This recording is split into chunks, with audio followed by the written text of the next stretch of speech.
इंदसदवंदियाणं तिहुवणहिदमधुरविसदवकाणम् अन्तातीदगुणाणं नमो जिनाणं जिदभवाणं। कुंदकुंदाचार्य भगवान की जय।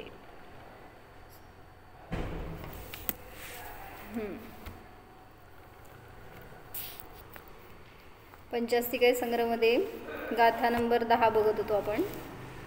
नवव्या गाथेत काय नवव्या गाथेत 11वी झाली की आपली उत्पत्तीचा विनाश आणि द्रव्य झालं की 11वी झाली की नाही 10वी चालू आहे। 11वी नाही बेटा, हे ते उत्पाद व्यय लक्षण सगळ्यामध्ये आले नवव्या गाथेपासून, त्यामुळे तुला ते उत्पाद व्यय वाटत असेल। म्हणजे नवव्या गाथेत सांगितलं होतं की द्रव्य आपल्या आपल्या सद्भाव पर्यायांना द्रवित होतं, प्राप्त होतं, ते द्रव्य असतं आणि ते द्रव्य सत्तेपासून अनन्यभूत असतं असं सांगितलं होतं नवव्या गाथेमध्ये। आता सांगतायत 10व्या गाथेमध्ये द्रव्याचं लक्षण काय, तर 3 रूपाने द्रव्याचं लक्षण केलं। काय काय? दौवं सल्लखणीयम् उपादवयदुवत्तसंयुक्तं गुणपज्जयासयं वा जमतं भण्णन्ति सौवण्णू। काय सांगायला लागले? द्रव्याचं लक्षण 3 लक्षणं सांगितली, जे की आपण तत्वार्थ सूत्रामध्ये पण सांगतात। कुठले कुठले 3 लक्षणं आहेत? 3 सूत्र म्हणा ह्याची तत्वार्थ सूत्राची, द्रव्याला सांगणारी रूपाली। तद्द्रव्य लक्षणं उत्पत्तीय द्रव्ययुक्तं सत् गुणपर्ययवत द्रव्यम। मग तेच 3 लक्षणे या गाथेमध्ये सांगितली। करू शकता अर्थ? दौवम सल्लखणीयम, द्रव्याचं सत हे लक्षण आहे। ते कसं आहे? उत्पाद वय ध्रुवत्त संयुक्तम, उत्पाद व्यय ध्रुवत्वाने संयुक्त आहे। पुढं गुणपज्जयासयम, गुणपर्यायाने युक्त आहे। गुणपज्जयासयम, गुणपर्यायाचा आश्रयरूप आहे ते द्रव्य। जमतम भण्णन्ति सौवण्णू, जमतम दौवम भण्णन्ति सौवण्णू, जे असं असतं त्याला सर्वज्ञ भगवान द्रव्य असं म्हणतात। लागला अर्थ सगळ्या शब्दांचा? द्रव्य कसं आहे? सत हे ज्याचं लक्षण आहे, जे उत्पादव्यय द्रव्याने संयुक्त आहे किंवा जे गुण आणि पर्यायांचा आश्रय रूप आहे, त्याला द्रव्य असे म्हणतात। सर्वज्ञ भगवंतांनी त्याला द्रव्य असं म्हटलं आहे, असं सांगितलंय। तर त्याची हेतुरूपाने काढलं कसं? द्रव्य सत आहे का सांगा? जे जे सत असतं ते काय? द्रव्य सत का असतं? कारण ते लक्षण आहे, कारण ते द्रव्याचं लक्षण आहे। मग लक्षण लक्षापासून भिन्न नसतं। नाही सत अस्तित्व म्हणजे अस्तित्व, मग तो सामान्य गुण आहे, मग तो सगळ्या द्रव्यांमध्ये आहेच। पण कुठलंही द्रव्य सत राहण्यासाठी काय कंडिशन आहे? सत कधी राहू शकतं द्रव्य? उत्पाद व्यय त्याच्यामध्ये होतो। जर उत्पाद व्यय चालू असेल तर सत राहू शकतं। नुसतं जर काय म्हणायचं, उत्पाद व्यय रहित कुठलंही द्रव्य सत नसतं। विरुद्ध आहे का नाही? सत म्हणजे तर सत्ता रूपाने राहणं आणि उत्पाद व्यय म्हणजे उत्पन्न होणं आणि नष्ट होणं, असं कसं म्हणायचं? जे जे द्रव्य असतं ते उत्पाद व्यय ध्रुवाने सहित असतं, मग जे सत आहे ते उत्पाद व्यय ध्रुव्याने सहित असतं। मग उत्पाद व्यय जर नाही चालू राहिला तर द्रव्याची सत्ता सुद्धा टिकून राहत नाही, असं का सांगावं लागलं? ॲक्च्युली हे 3 पण लक्षणं सांगितली आहेत ना, ती अनेक मतवादींचं खंडन पण आहे त्याच्यामध्ये। कारण अनेकांनी द्रव्याला सर्वथा नित्य मानलं, एकांनी सर्वथा नित्य मानलं, एकांनी द्रव्य गुण पर्यायांना भिन्न भिन्न मानलं. मग त्या सगळ्या मतांचं खंडन या सूत्रांच्या द्वारे होतं. काय म्हणले? जेव्हा कोणी मानलं सांग सत, द्रव्य सर्वथा सत असतं, असं कोणी मानलं? मला म्यूटमध्ये आवाज येत नाही.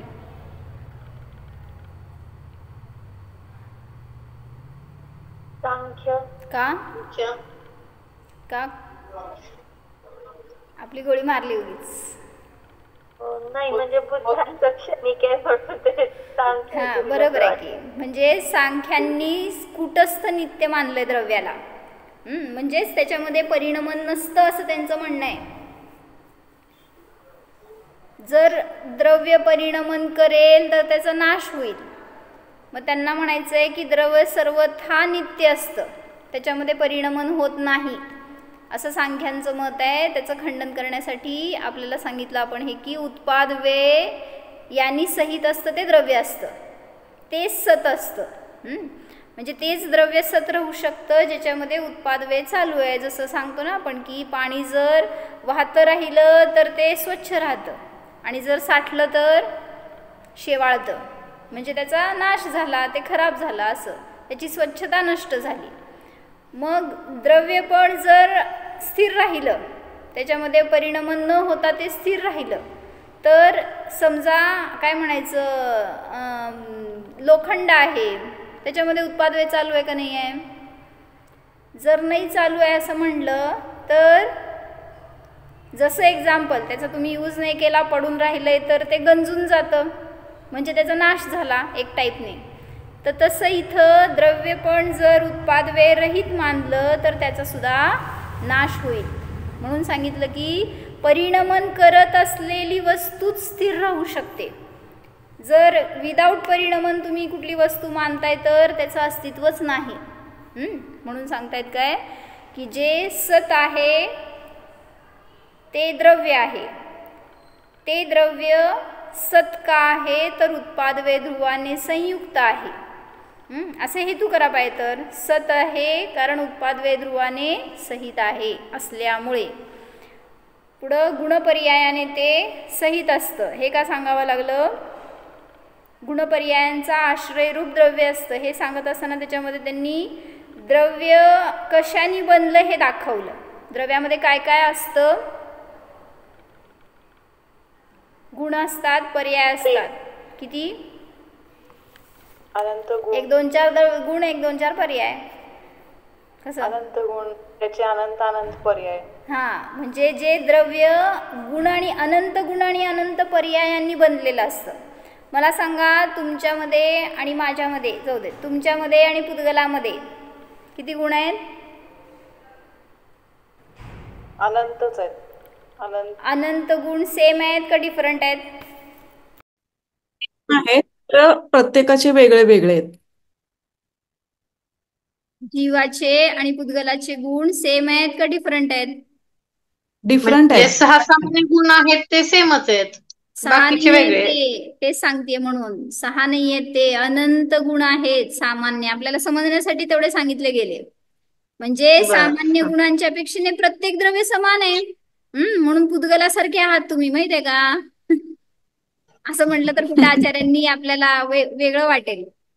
जीव तर पुद्गल नाहीये, पण सामान्य गुणाच्या अपेक्षेने प्रत्येक द्रव्य समान आहे. अस्तित्व काय डिफरंट आहे ओ द्रव्याचं?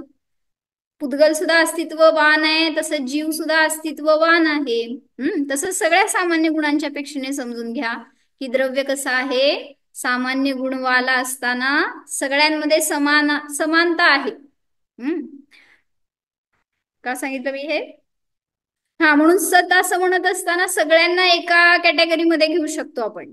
जेव्हा विशेष गुण दाखवणार त्यावेळेस त्याच्यामध्ये भेद होणार, पण जेव्हा सामान्य गुण सांगतो त्यावेळी सगळे गुण, सगळे द्रव्य समान आहेत. त्यामुळे सत या एका शब्दाखाली किती द्रव्य आले? 6 पण आले ना? हा, सगळे आले. सत या शब्दाने जेव्हा आपण सांगतो त्यावेळेस तिथं 6 द्रव्यांचा उल्लेख आला. मग त्यातून म्हणजे त्यालाच म्हटलं आपण आठव्या गाथेमध्ये बघितल्यासारखं महासत्ता. माझा व्हिडिओ का ऑफ व्हायला लागलाय? तुमची इच्छा नाही आहे का मला बघायची? हा. काय म्हणले? जेव्हा महासत्ता म्हणतो ना आपण त्यावेळेस तिथं सगळे द्रव्य एकत्र आले सत या शब्दाखाली. आणि अवांतर सत्ता म्हणजे काय हो? अवांतर सत्ता म्हणत असताना त्यातून विशेष काढून दाखवलं. हा एक द्रव्य घेतला त्या द्रव्याचं द्रव्य म्हणून शब्द घेतला आणि त्यामध्ये साही द्रव्य घेतले तर काय झालं स्नेहा? महासत्ता. महासत्ता. हा आणि जेव्हा एक एक द्रव्य काढून त्याचं विशेष वर्णन केलं अवांतर तेव्हा सत्ता. त्याला म्हणायचं अवांतर सत्ता. अवांतर सत्ता. तर आता जेव्हा फक्त सत म्हणतायत तर सगळ्या द्रव्यांमध्ये हे लक्षण जातात हे सांगतायत. महासत्ता झाली ना.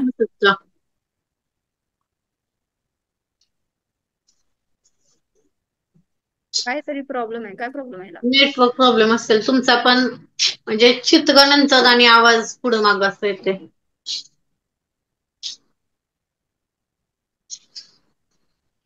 बरं बघू. तर या व्हिडिओ ऑफ बघ. आ? व्हिडिओ ऑफ करून साऊंड क्लिअरिटी येईल.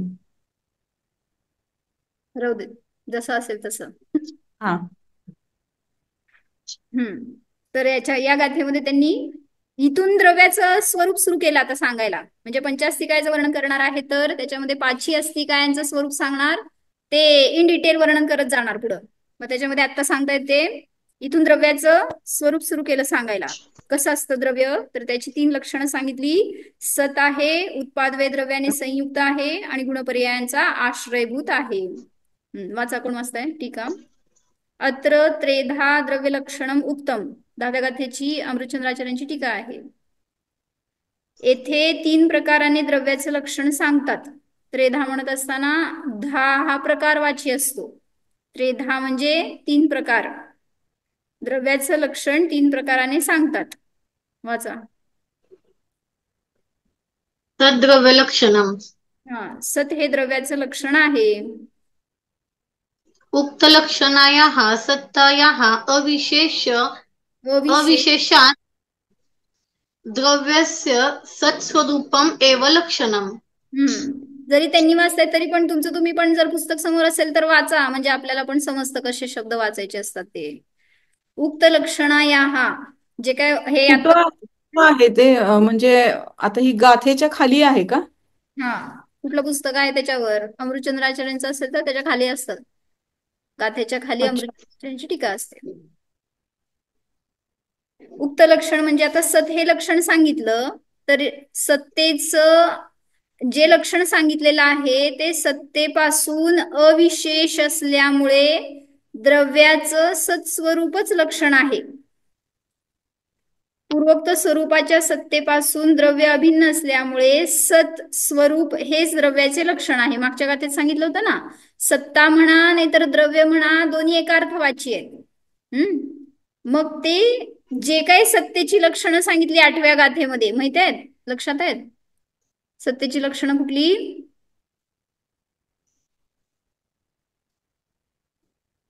काय सोनल?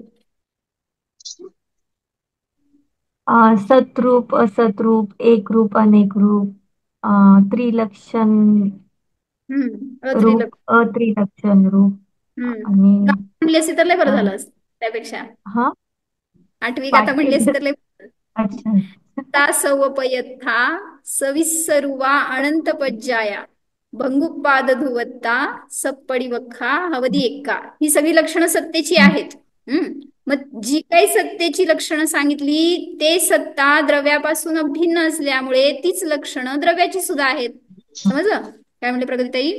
द्रव्य म्हणा नाहीतर सत्ता म्हणा एका अर्थवाची आहेत.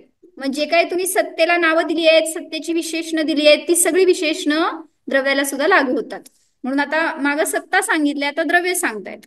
मग द्रव्य म्हणजे काय आहे? सत हे ज्याचं लक्षण आहे असं ते सत, ती सत्ता आणि द्रव्य हे दोघं अभिन्न असल्यामुळे सत्तेची लक्षणं द्रव्याचं लक्षण, सत हेच द्रव्याचे लक्षण आहे.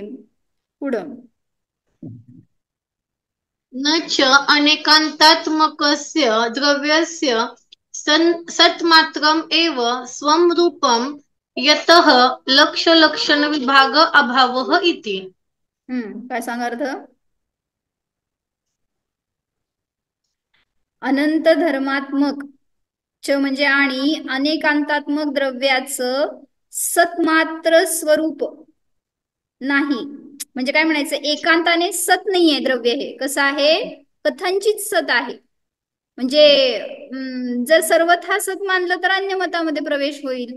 म्हणून सांगतायत अनेकांतात्मक द्रव्याचं केवळ सत मात्र असं जर लक्षण केलं तर ते योग्य नाही, ज्यामुळे लक्ष लक्षण भेदही नाहीसा होईल. स्वरूप म्हणजे स्वतःचं रूप, अनेकांतात्मक द्रव्याचं सतमात्रच स्वरूप नाही. नाही कुठे आहे? पहिला शब्द घेतलाय ना, न च अनेकांतात्मक द्रव्यस्य सतमात्रम एव स्वम रूपम, अनेकांतात्मक द्रव्याचं सतमात्र स्वरूप नाही. यतः ज्या कारणाने लक्ष लक्षण विभागाचा अभाव होईल. म्हणजे लक्ष काय आणि लक्षण काय? तर हे लक्षण झालं आणि द्रव्य हे लक्ष. द्रव्याचं लक्षण करायचंय ना तुम्हाला, त्यामुळे लक्ष झालं द्रव्य आणि त्याचं लक्षण काय झालं, आता केलंय आपण हे सत. वही पेन आहे का जवळ? लक्ष काय आणि लक्षण काय रुपाली? लक्ष झालं द्रव्य आणि लक्षण झालं सत. तुझे सांगणारे ती पण लक्षण आहेत, त्या सगळ्यामध्ये लक्ष द्रव्य आहे. त्यामुळे इथं सांगतायत की द्रव्य हे लक्ष आहे आणि त्याचं लक्षण काय आहे तर सत हे लक्षण इथं घेतलं. आता पुढं आता सांगतायत अजून, उत्पाद्वेय द्रव्यानी वा द्रव्य लक्षणम. एक मिनिट, इथं काय केलं त्यांनी, सत्तेपासून द्रव्य अभिन्न असल्यामुळे द्रव्याचे जे सत्ता रूप आहे तेच त्याचे लक्षण आहे. सत्ता आणि द्रव्य हे एकमेकांपासून अभिन्न असताना कधी द्रव्याचं लक्षण सत्ता म्हणणार, कधी सत्तेचं लक्षण द्रव्य म्हणणार. बरोबर आहे का चुकीचं आहे? बरोबर. म्हणजे आता महासत्ता म्हणत असताना सत्ता अशी घेतलं तर ते लक्षण घेतात आणि द्रव्य हे लक्ष, द्रव्याला तुम्हाला सांगायचंय तर द्रव्य हे लक्ष होणार आणि सत्ता हे त्याचं लक्षण होणार. आता पुढं सांगतायत की प्रश्न विचारलाय, असे जर आहे तर अर्थात सत्ता द्रव्याचे स्वरूपच आहे, तर द्रव्य लक्ष असून सत्ता हे लक्षण आहे असा भेद तरी कसा सिद्ध होतो? म्हणजे जर तुम्ही सत्ता आणि द्रव्य एकच आहे म्हटलं ना आता, मग प्रश्न विचारायला पाहिजे होता तुम्ही की हे त्याचं लक्षण कसं म्हणायचं जर दोन्ही अभिन्न आहेत तर. काय म्हणले स्नेहा? तुझी झोप मोड केली आहे तरी पण रागाने बघू नको माझ्याकडे. सगळ्यांचीच. म्हणजे जर सत्ता आणि द्रव्य हे परस्परापासून अभिन्न आहे तर हे त्याचं लक्षण असं कसं म्हणायचं? लक्ष आणि लक्षण अभिन्नच असतात की. नाही, एकच झालं ना. सत्ता म्हण नाही तर द्रव्य म्हण, जीव म्हण नाही तर आत्मा म्हण, सांग लक्ष कोण लक्षण कोण?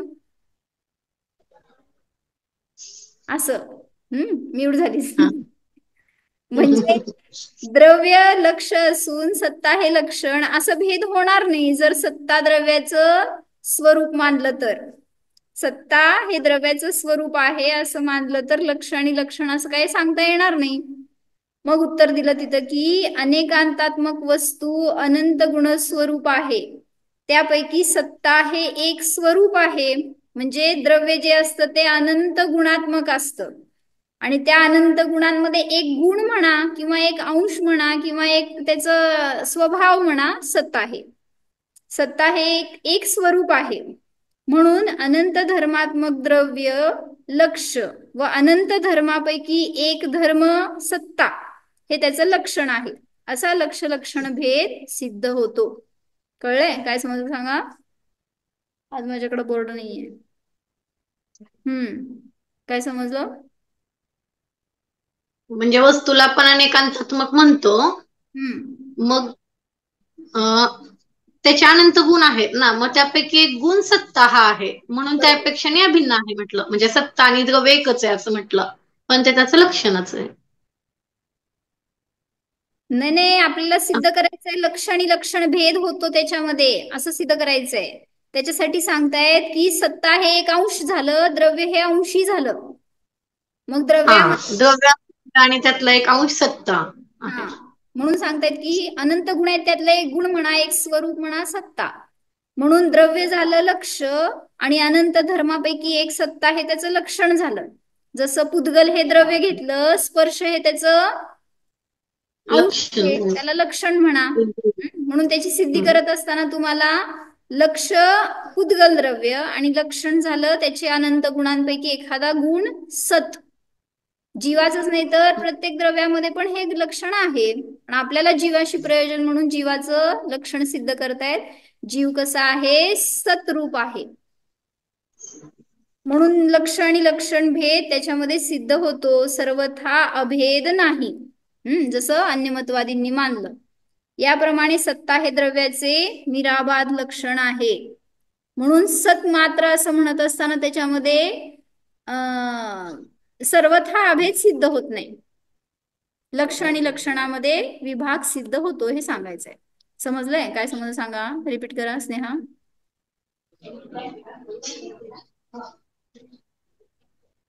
समजण्यासारखं समजून घ्या, त्याशिवाय नुसतं पुढे जायचं नाहीये आपल्याला. तत्व इथून सगळं सुरू होणार. सांग रुपाली. आता जीव हा द्रव्य हे लक्षण झालं, लक्ष झालं, आणि अनंत गुणांपैकी एक गुण घेतला हे झालं लक्षण. हा, आपल्याला इतर गुण तो घ्यायचा आहे सत. मग सत हे त्याचं लक्षण आहे असं सिद्ध करायला लागले. म्हणजे द्रव्य हे लक्ष झालं आणि सत हे त्याचं लक्षण झालं. म्हणून कुठल्याही द्रव्याची सिद्धी करायची तर त्याच्यामध्ये सत हे लक्षण जातं. मग माझा जीव सत आहे हे समजून काय फायदा मला? चेतन घेतलं तरी सगळ्या जीवामध्ये जातंय. हा, नाही चेतना गुण घेतलं सत हे लक्षण सिद्ध करायचंय ग, कारण त्यांनी द्रव्याचं लक्षण सत घेतलंय ना गाथेमध्ये. मग मी सत आहे हे समजून मला काय फायदा? बर, तुम्ही सत आहे समजून तुम्हाला काय फायदा? अस्तित्व सिद्ध होत आहे, त्याच्यात उत्पाद व्यय होत आहे, गुण पर्यायाने नाश होत आहे. माझा कधीही नाश नाही हे होत समजतंय. नाही. म्हणजे अनादि अनंत काळापर्यंत, म्हणजे आज जयश्री काकींकडे असं तेच आमची चर्चा चालली होती की संलेखना चालू आहे इथं एक दोघांची. मग त्यांना संबोधन करायला सगळेजण जात आहेत. मग त्यांची परिणती कशी आहे, ते कसे स्थिर आहेत, हे सगळं सांगत होते. मग त्यामधून कोणाची चालू आहे? हा, कोणाची चालू आहे? माय त्यांची चालू आहे. तर ते जयश्री मा म्हणाल्या की आपण लास्ट समयाला डिस्टर्ब होतो. ते मला बोर्ड द्या, बोर्ड फक्त इथे ठेवा.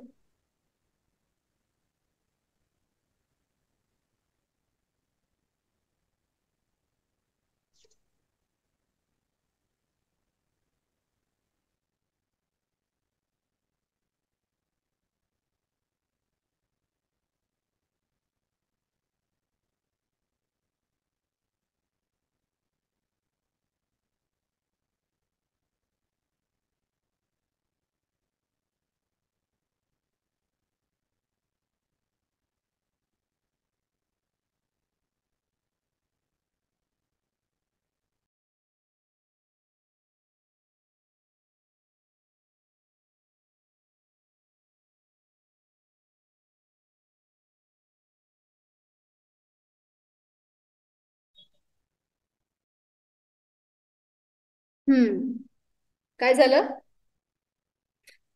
काय सांगत होते मी? द्रव्य हे लक्ष आहे. समाधीचं म्हणत होता ना, लास्ट टाइमला डिस्टर्ब होत.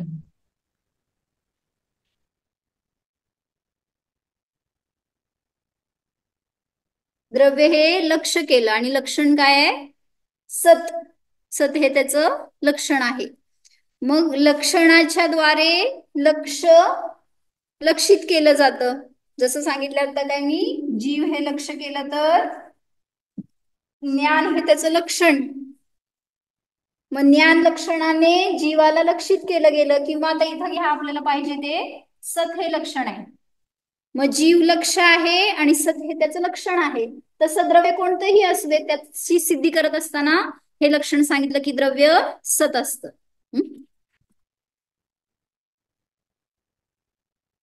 म्हणून त्याच्यामध्ये कथंचित भेद आहे आणि कथंचित अभेद आहे असं सिद्ध करतायत. काय समजलं? द्रव्य आणि सत हे कथंचित भिन्न आहेत, कथंचित अभिन्न आहेत, सर्वथा भिन्न किंवा अभिन्न नाहीत. मग हे पहिलं लक्षण केलं द्रव्याचं सत आणि त्याची सिद्धी करून सांगितली. आता मला हे कथंचित करून सांगा बघू. काय विचारलीस का? कथंचित भेद कशामध्ये आहे म्हणली? द्रव्य आणि सत ह्याच्यामध्ये कथंचित भेद आहे, कथंचित अभेद आहे. जर सर्वथा भेद आहे म्हटलं तरी चुकलं, सर्वथा अभेद आहे म्हटलं तरी चुकलं. मी काय म्हणले, मला ह्याचं अनुमान वाक्य करून सांगा. अनुमान वाक्यामध्ये काय असतं? द्रव्य सतरूप आहे. हे झालं प्रतिज्ञा वाक्य, त्याला हेतू द्यावा लागतो, मग अनुमान होतं. उत्पाद व्यय द्रव्ययुक्त असल्यामुळे.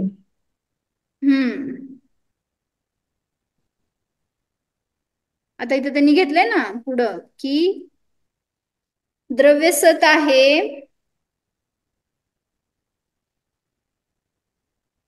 त्यांनी ह्याच्यात सांगितलं नाहीये, पण आपण काढू शकतो हेतू कसा आहे तो. उत्पाद व्यय द्रव्यवाला आहे द्रव्य, द्रव्य सत आहे, उत्पाद व्यय ध्रुवाने उत्पाद व्ययाने संयुक्त असल्यामुळे. असं करू शकता तुम्ही. काय करायचं? अनुमान करत असताना द्रव्य सत आहे, उत्पाद व्ययाने संयुक्त असल्यामुळे. समजून घ्या, याला म्हणायचं अनुमान वाक्य. हे झालं प्रतिज्ञा वाक्य. ह्याच्यामध्ये पक्ष काय आणि साध्य काय आहे आणि हे हेतू. द्रव्य सत आहे मध्ये पक्ष काय आणि साध्य काय दिसतंय का वरचं? दिसतंय. पक्ष काय साध्य काय?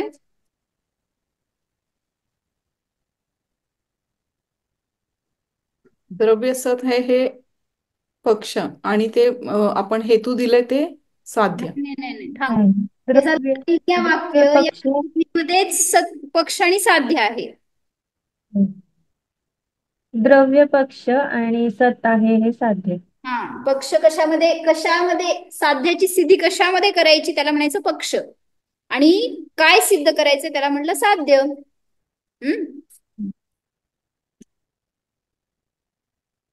द्रव्य झालं पक्ष आणि सत आहे हे झालं साध्य. मग हे पहिलं अनुमान वाक्य सांगितलं. आता दुसरं लक्षण सांगतायत ना गाथेमध्ये. वाचा. होय स्मिताताई, ते हेतूमध्ये उत्पाद व्यय ध्रुव येते ना? उत्पाद व्यय आणि संयुक्त असल्यामुळे हे ध्रुव सिद्ध करायचं आपल्याला. वस्तू सत आहे म्हणजे ध्रुव आहे.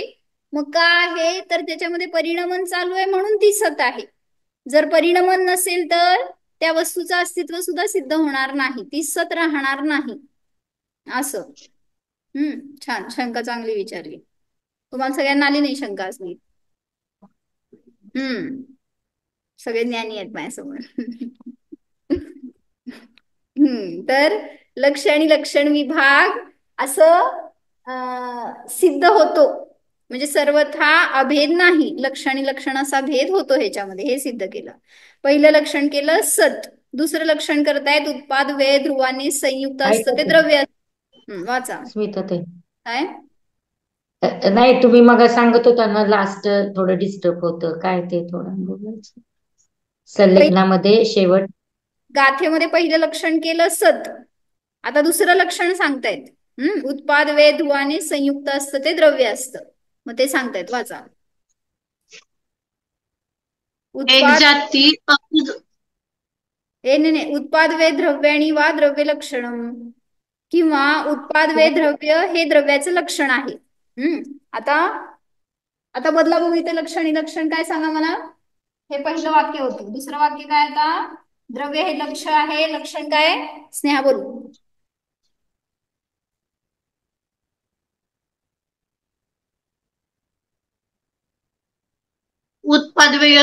उत्पादवेय हे लक्षण झालं. नाही, पूर्ण घेतलं की. उत्पाद वे ध्रुव हे लक्षण आहे. हा, गाथेतलं हे दुसरं लक्षण सांगताय. द्रव्याला लक्ष केलंय आणि त्याचं दुसरं लक्षण केलं उत्पाद वे ध्रुव. पुढं वाच सोनाला. एक जाती अविरोध वाच राहू दे. एक जाती अविरोधिनी क्रमभुवां भावानां संताने पूर्वभाव विनाशः समुच्छेद उत्तरभाव प्रादुर्भावः च समुत्पादः पूर्व उत्तर भाव उच्छेद उच्छेद उत्पादयोः उत्पादयोः अपि स्वजातीय स्वजातेः अपरित्यागः द्रव्यम्. समजलं का. सोपं सांगितलेत. काय सांगाले. उत्पाद कशाला म्हणायचं, काहीतरी फॉर्मेशन झालंय. वे कशाला म्हणायचं, काहीतरी डिफॉर्मेशन झालंय. आणि ध्रुव कशाला म्हणायचं, उत्पाद वे चालू असताना त्याच्यामध्ये काहीतरी ध्रुवता आहे म्हणून. काय सांगितलं इथं. एक जाती अविरोधिनी. एक जाती म्हणजे सामान्य किंवा अन्वय रूप. एक जाती म्हणून अविरोधी अशा क्रमभावी पर्यायांचा जो संतान म्हणजे प्रवाह आहे त्याच्यामध्ये एक जाती अविरोधिनी म्हणजे कुठल्याही पर्यायाचा विरोध करत नाही. आता इथं पर्यायांचं वर्णन चालू आहे उत्पादव्ययाचं म्हणून. किंवा कुठलंही गुण असू दे ते अन्य गुणांचा विरोध करत नाही. एक द्रव्य दुसऱ्या द्रव्याचा विरोध करत नाही. जसं अंधार आणि प्रकाश हे परस्पर विरोधी आहेत, तसं द्रव्याचे कुठले गुण परस्परांशी विरोधी असतात, नाश करणारे. बरं का. विरोधी म्हणजे अनेकांतात्मक वस्तूमध्ये अनेक विरोधी धर्म आहेत की, पण ते गुण्यागोविंदाने राहतायत, नाश करत नाहीयेत. मग तसं इथं सांगतायत की जे एक जाती रूपाने. आता हे द्रव्य आहे तर या द्रव्यामध्ये अनेक पर्याय आहेत, एकानंतर एक येणारे. ह्याला म्हटलं पर्यायांची संतती, संतान. तर त्या पर्यायांच्या प्रवाहामध्ये पूर्वभाव विनाश समुच्छेद. पूर्वभावाचा विनाश म्हणजेच नाश, वे. पूर्वभाव म्हणा, पर्याय म्हणा, किंवा त्याच्या बरोबर असलेलं द्रव्य म्हणा. पूर्व पर्यायाचा समुच्छेद झाला म्हणजे वे झाला. पुढं उत्तर भाव प्रादुर्भाव च समुत्पाद. म्हणजे समजा ही तिसरी पर्याय आहे. तिसऱ्या पर्यायाचा समुच्छेद म्हणजे नाश झाला आणि चौथ्या पर्यायाचा उत्पाद झाला. समजतंय. उत्तर भाव प्रादुर्भाव म्हणजे प्रगट होणे. उत्तर भावाचा प्रादुर्भाव याला समुत्पाद म्हणलं. आणि पूर्व भाव आणि उत्तर भावाच्या उच्छेद आणि उत्पादामध्ये उत्पाद होत असताना त्या दोघांमध्ये स्वजातीला न सोडणारं असतं ते द्रव्य. स्वजाते हे अपरित्याग. स्वजातीचं जे अपरित्याग लक्षण रूप असतं ते कसं असतं, द्रव्य असतं. एक जाती म्हणून अविरोधी अशा क्रमवर्ती भावांचा जो प्रवाह, त्यामध्ये पूर्व भावाचा विनाश तो वे, उत्तर भावाचा प्रादुर्भाव तो उत्पाद आहे. आणि पूर्व उत्तर भावांचा वे उत्पाद असतानाही स्वजातीचा म्हणजे आपल्या स्वभावाचा त्याग न होणे हे द्रव्य आहे. म्हणजे हे पर्याय जरी उत्पन्न नाश होते तरी सुद्धा द्रव्य आहे. जर नाही मानलं द्रव्य तर काय आपत्ती येईल.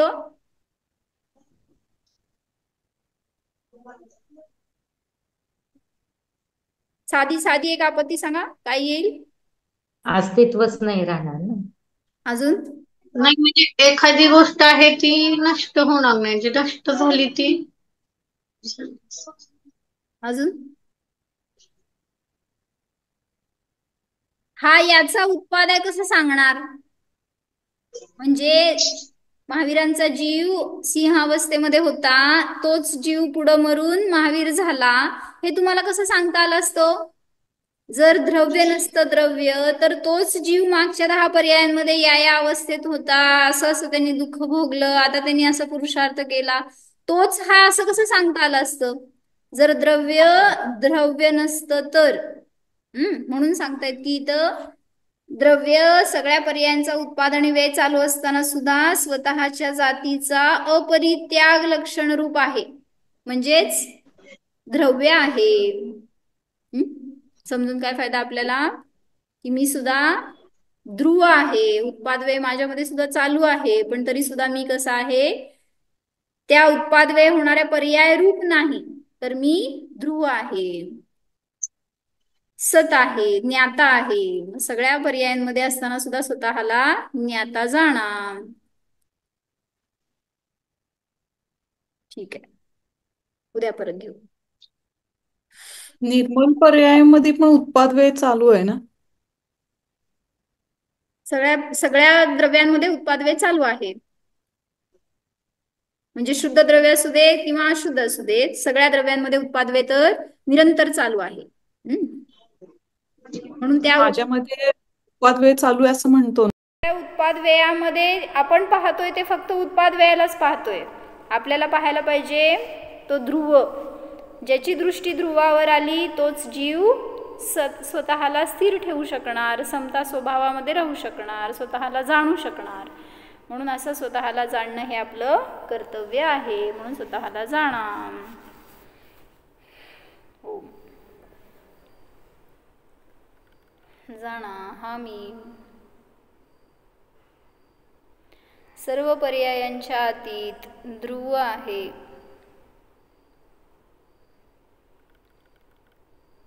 उत्पाद करणे हा माझा स्वभाव नाही, व्यय करणे हा माझा स्वभाव नाही.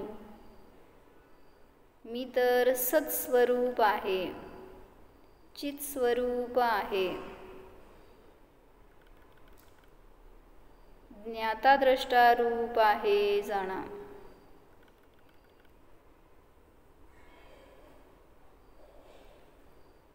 न्यायक स्वरूपोऽहम् जीवोऽहम्. ओम विसर्जन.